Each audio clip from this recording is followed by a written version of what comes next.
Elections का माहौल है। आपने भी जो है सारे मुल्क का दौरा किया है। तो दौरे पर आप भी थे, तो हालात कैसे हैं और मुल्क में किस तरह के जो है हालात कैसे नज़र आए आपको? सबसे पहले तो अस्सलाम रहमतुल्लाहि व बरकातुहू, नमस्कार, सौसिकार, आदाब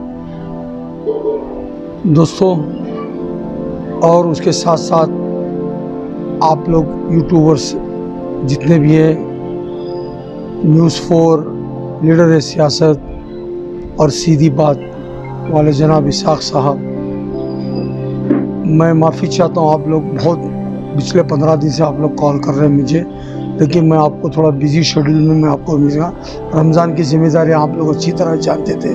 रमज़ान थी, उगादी थी और महाशिवरात्रि थी। ये तीनों जिम्मेदारियाँ मेरे ऊपर वाले ने रखा था, गरीबों को और ज़रूरतमंदों को जो भी है मदद करने। चलो वो बात शॉर्टकट में हम ख़त्म करेंगे, फिलवत इलेक्शन की बात कर रहे हैं। तो मैं अल्हम्दुलिल्लाह यहाँ से लेकर 7,500 किलोमीटर का सफ़र किया। मैं 7,767 किलोमीटर का सफ़र किया। मैं बेंगलुरु होते हुए, बेंगलुरु से तेलंगाना, तेलंगाना से आंध्रा, आंध्रा से उड़ीसा, उड़ीसा से बाद में छत्तीसगढ़, छत्तीसगढ़ के बाद वेस्ट बंगाल, बंगाल के बाद उसके बाद अल्हम्दुलिल्लाह किशनगंज, किशनगंज के बाद सिक्किम, भूटान, आसाम और अल्लाह सलामत रखो, सबसे ऊपर अरुणाचल प्रदेश, एकदम सबसे ऊपर जो चाइना का आखिरी बॉर्डर था, बॉम्बडीला बोलते हैं, बॉम्बला भी बोलते हैं इसे। तो वहाँ पर मैं जाने के बाद, हाँ वहाँ पर मैं जाने के बाद इलेक्शन के माहौल के सिलसिले में, और वहाँ पर चंद गांव थे, गांव में मैं इस बार से शुरू किया। मैं ऐसे गरीब मुल्क है, गरीब छोटे मोटे गांव है, गरीब गांव, तो वहाँ पर कुछ भी मदद के लिए गया। तो इलेक्शन का माहौल वहाँ पर देखा मैं, ऐसा माहौल देखा मैं कि एक जंग जैसा माहौल देखा मैं। माफ़ी चाहता हूँ, मैं आप लोग कोई नहीं गए, तो मैं ये देखने के लिए और कुछ गरीब और ज़रूरतमंदों को कुछ कंट्रीब्यूशन करने के लिए गया। तो जंग जैसा माहौल देखा मैं। हाँ, तो जंग जैसा माहौल देखा मैं। जंग जैसा माहौल देखने के बाद ऐसा देखा कि एनडीए एक तरफ, एनडीए गठबंधन एक तरफ और इंडिया गठबंधन एक तरफ। तो वहाँ पर मैं चंद लोगों से, ऐसे आप लोग जैसा चर्चा कर रहा, तो सब लोग वहाँ पर एक ही पुकार थी कि हमारी वोटिंग परसेंटेज बहुत कम होती है।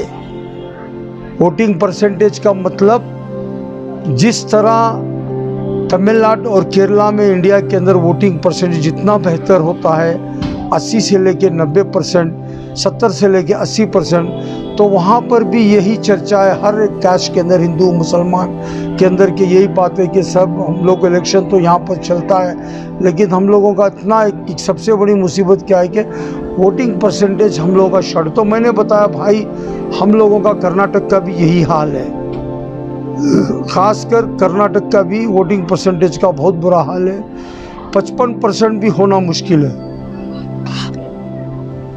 तो मैं एक चीज़ बताता हूँ, पिछले इलेक्शन का 4.5 लाख के करीब, हमारा 4.5 लाख के करीब माइनॉरिटी वोट था, 4.5 लाख। और वोटिंग कितनी हुई?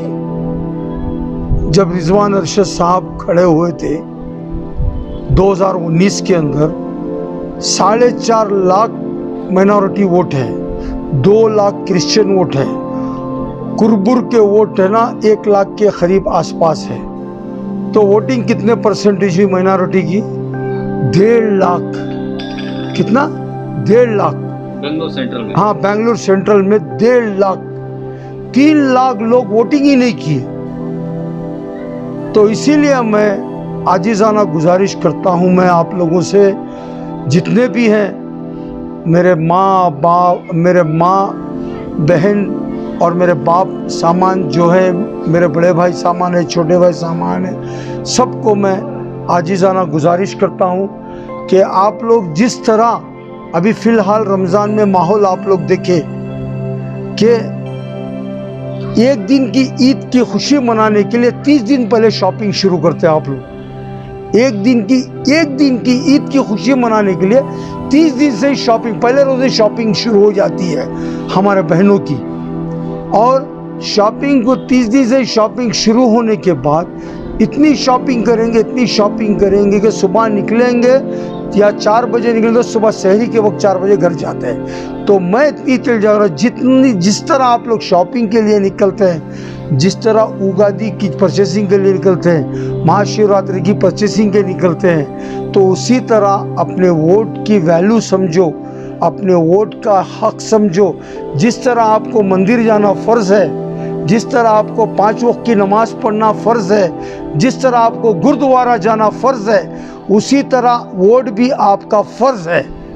याद रख लो, अगर आप लोग वोट का हक अदा नहीं करेंगे तो आइंदा 5 सालों में ना, मुस्तकबिल में आने वाले दिनों में आपके बच्चों को, आपकी आने वाली नस्लों को बहुत बड़ा फ़र्क पड़ेगा। खुद चाहे जो भी गवर्नमेंट बैठने दो, चाहे इंडिया या कांग्रेस अलायंस या बीजेपी अलायंस, आगे चलकर आप लोगों का डाटा चेक करेंगे। अब कैसा तनवीर, मेरे घर में 5 लोग में 2 लोग वोट डालेंगे, 3 वोट नहीं डालेंगे, उनको पता चल जाएगा। तो बाकायदा ऐसा एक कानून बना रहे कि आप लोगों का आधार कार्ड कैंसिल हो जाएगा, आप लोगों का स्कूलों में एडमिशन नहीं मिलेगा, आप लोग के बच्चों को। आप लोगों को अच्छी एयरपोर्ट में अगर ट्रैवल करना है तो एयरपोर्ट में आप लोगों को प्लेन में ट्रैवल नहीं कर सकेंगे, ट्रेन में ट्रैवल नहीं कर सकेंगे, बसों में ट्रैवल नहीं कर सकेंगे। यहाँ तक रिक्शे वाला भी आने वाले दिनों में आधार कार्ड पूछने वाला है कि आधार कार्ड से पता चल जाएगा कि आपका वोट डाला गया है ना, तो रिक्शे वाला भी आपको नहीं बिठाएंगे। जाओ माँ, तुम्हें वोट नहीं डाले, हमारे ऑटो में नहीं बैठना, गवर्नमेंट कानून बना डाले। ये आने वाले दिनों में होने वाला है। तो अभी मैं आप लोगों को अभी से मैं अलर्ट कर रहा हूँ, 26 तारीख के दिन जो दूसरा सेकेंड फेज इलेक्शन है, उसके बाद और 4 हफ्ते बाकी रहेंगे। मैं आप लोग ये मत समझ लो कि बेंगलुरु सेंट्रल और अल्लाह सलामत रहो नॉर्थ साउथ और चंद इलाकों में इलेक्शन हो रहा है 26 तारीख की बात नहीं कर, 26 तारीख से लेकर उसके बाद और 4 फेज का इलेक्शन बाकी है। सुबह 6 बजे उठो, हाथ पैर दो, मुंह दो, कॉफ़ी चाय वाय पियो, पूजा पाठ करो, नमाज पढ़ो, फट के पर जितना हो सके जल्दी रहो। और मैं मोहल्ले दिनों में ऐसी हाल हो जाएगा। तो मैं आप लोगों से, उलमा तो बहुत काम कर रहे हैं इसके ऊपर अल्हम्दुलिल्लाह, और बहुत से जो ज़िम्मेदारान हैं हिंदू भाई लोग भी इसके वास्ते बहुत काम कर रहे हैं कि कैसा भी वोटिंग परसेंटेज एकदम बढ़िया हो जाए, यानी 80 से 90, 70 नहीं होना चाहिए। हमें 70% से हमें कुछ मिलने वाला नहीं है। 80% की पोलिंग करके दिखाना है। और मैं मोहल्ले के ज़िम्मेदारान को, हर मोहल्ले के ज़िम्मेदारान को बोल रहा हूँ, मैं आप लोगों से आजीज़ाने गुजारिश कर रहा हूँ, हाथ जोड़ रहा हूँ, पैर पकड़ रहा हूँ कि आप लोग मोहल्ले के ज़िम्मेदारान, MLA साहब के जितने भी लड़के लोग हैं, सिर्फ रिजवान अरशद साहब के मैं नहीं बोल रहा हूँ, मैं आगे चल के AC श्रीनिवास साहब के जितने भी वर्कर्स काम कर रहे, कार्यकर्ता, रिजवान अरशद साहब के कार्यकर्ता, और मैं सारे MLA को बोल रहा हूँ, प्लीज़ रैलियाँ अभी बंद कर दो। रैलियों से क्यों हो, तो राहुल जी के मुँह से भी मैं सुना कि राहुल जी टोटल रैलियों के ऊपर एहतियात कर रहे हैं, राहुल जी और अपने अखिलेश जी। इलेक्शन में आज छत्तीसगढ़ की रैली थी, सिर्फ एक महासभा करने का ये लोग प्लान बनाए। बड़े बड़े लीडर कैसा प्लान बनाए बोले तो महासभा करने का, ग्राउंड में एक रैली करो। तो छत्तीसगढ़ की रैली कितनी 6 केस हो गई वहाँ पर। तो मैं क्या बोल रहा हूँ, इसी तरह रैलियों को स्टॉप करो, रैलियों को स्टॉप करके हर मोहल्ले में 10-10 से 11-11 नौजवान को तैयार करो, तैयार कर उनका खाना पानी सुबह 6 बजे उनके हाथों में दे दो। 6 बजे तक पोलिंग बूथ बंद होने तक भी ये मोहल्ला, अब मेरे मोहल्ले में कितने घर है, 800 घर है, शाकिर भाई के मोहल्ले में 1000 घर है, अल्लाह सलाम भाई इरफान के मोहल्ले में 500 घर, आप लोग घर में 200 घर। तो वो 200 घर की पूरी पोलिंग होना, पूरी पोलिंग होना। पोलिंग होने के बाद जो ग्रुप हम लोग बनाते हैं, क्यों रैलियाँ खड़वा दो, रखो लीडर लोग करने दो।